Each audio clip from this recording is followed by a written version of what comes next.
Hello, everyone, and welcome to the Voices of Summer. We can be heard every Saturday from 11 to 1 p.m. on WSA Staten Island, 88.9 FM. But today we're in the CSI studios to discuss Moneyball, the new formula to America's pastime. Alongside Anthony Pierno, I'm Chris Potato, and today we're here to discuss the state of Moneyball in Major League Baseball here in 2013, as well as the impact it has made on the game of baseball over the past decade. From the big-time contracts that have been handed out over the last couple of years to small market teams winning their division, we'll discuss it all. Also, Brian Kenny, the host of MLB Network's MLB Now, will be joining us later on in the show. But first, I'd like to introduce my co-host, Anthony Pierno. Anthony, welcome to the show. Thanks for having me. I'm extremely excited to get underway here and talk about something that has kind of emerged each and every year in the game of Major League Baseball. And more teams have been starting to use it and using it at a very successful rate, and that is the philosophy of baseball, allowing people to compete with big market teams despite the low payroll that they have.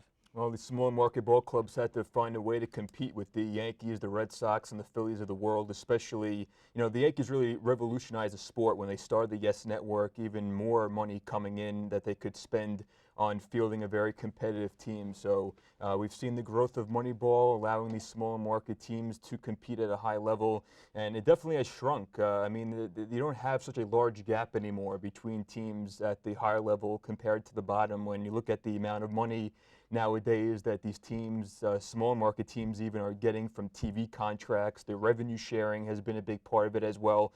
And also teams are making smart decisions. You look at a team like the Tampa Bay Rays, they've just been very smart. They have a very smart ownership group, leaders at the top of the organization, where they've picked the philosophy, they've developed the system, they've stuck with it, and it has paid great dividends. And of course, you also have to get a little bit lucky too. You have to have some of these youngsters pan out, come up to the major leagues and have success. And for a team like the Rays, they've been very fortunate the past 5 years, where they've been able to compete in what has maybe been the toughest division in baseball with the Yankees and the Red Sox. Of course, one team that everyone talks about and thinks of when you think of Moneyball, you have to go back to that 2002 Oakland Athletics team that went on to win 20 games in a row, as well as that American League Western Division, despite having such a low payroll. I mean, that is the team that put Moneyball on the map. And of course, Moneyball has existed even prior to that 2002 team in terms of statistics. I mean, you go back to the Brooklyn Dodgers, Branch Rickey, he was a great advocate of on-base percentage. I mean, you go back to the mid-'90s, Sandy Alderson, the current GM of the New York Mets, who preceded Billy Beane in Oakland during the mid-'90s. He was told that he had to cut the payroll. So Sandy Alderson in the mid-'90s with Oakland, he started using sabermetrics. So it has been around. Just we've seen a great more amount of information now that's at the disposal of these individuals that they can use to their advantage. But of course, yes, I mean, it all starts, you go back to that 2002 team. It was a team that a lot wasn't expected out of it. They lost Jason Giambi that offseason, and a lot of people had picked them to finish at the bottom of the AL West in 2002. But as you alluded to, they had that 20-game winning streak. The one thing that bothers me about the movie Moneyball with that 2002 team You're leaving out some important parts. They made it look as if it was a bunch of misfits just thrown together, right, when they actually had a lot of stars on that baseball team. First off, you go back to 2001, they actually won 102 games in 2001. And then 2002, they had Miguel Tejada, who hit over 30 home runs, belted in 130 RBIs. He was the MVP that year.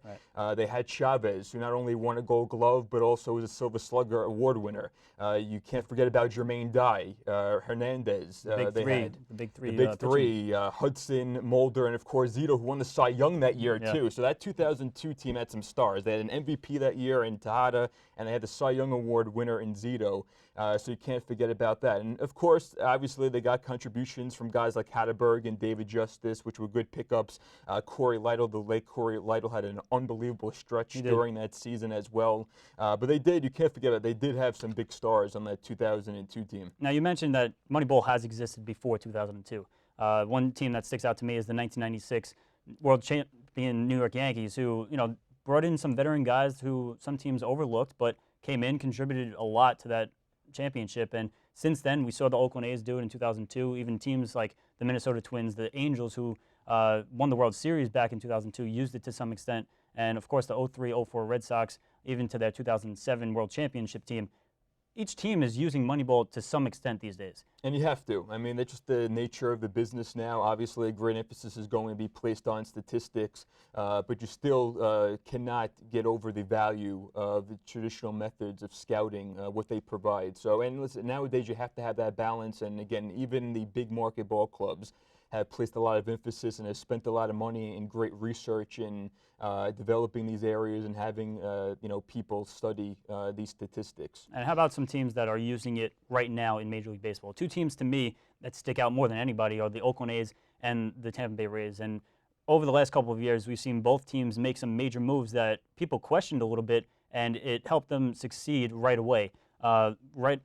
First thing that comes to mind is the 2012 offseason, the trade of James Shields to the Kansas City Royals for a guy like Will Myers. And the Tampa Bay Rays seem like they do this all the time, but they give away Shields before that contract season, who's a very good pitcher, but you get the third best position prospect in all of baseball to go along with two young arms in Jake Odorizzi and Mike Montgomery on top of that. Okay, that just goes to show you the brilliance of the front office, that they've been able to pile up such a large amount of arms, that they were able to trade a guy like James Shields to fill another area that they needed, which was, of course, they need some offensive help. So they get maybe the best hitting prospect in all of baseball, and Will Myers, to come in eventually here at some point this season. And they're hoping, obviously, to fill him right into that middle of the lineup, and hopefully he pays big dividends for them. And of course, there's that 2012 Oakland Athletic team who, despite trading away guys like Gio Gonzalez, Andrew Bailey, and Trevor Cahill, and such a low payroll, they go on to win the American League West, overcoming a huge deficit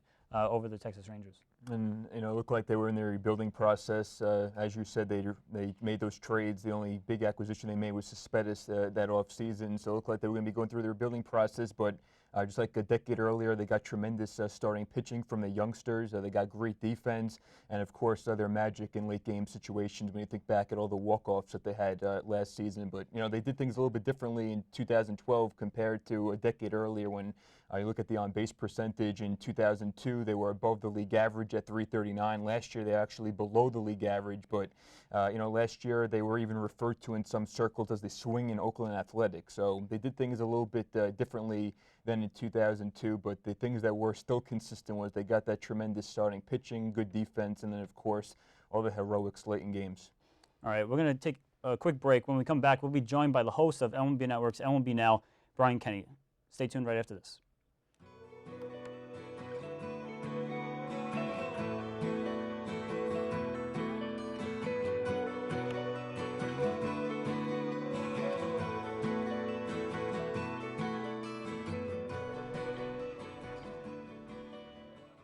We're here with Andrew McCutchen, 2012 All-Star, and you led your Pirates to their first World Series in over 30 years. That didn't happen. Let's watch. Game 7, down 3, bases loaded, and gone! That's not real. Oh, really? Well, then why do I have this championship cake? Which part of your face do you want? I'm thinking about one of the dreads. Rated E for everyone. PlayStation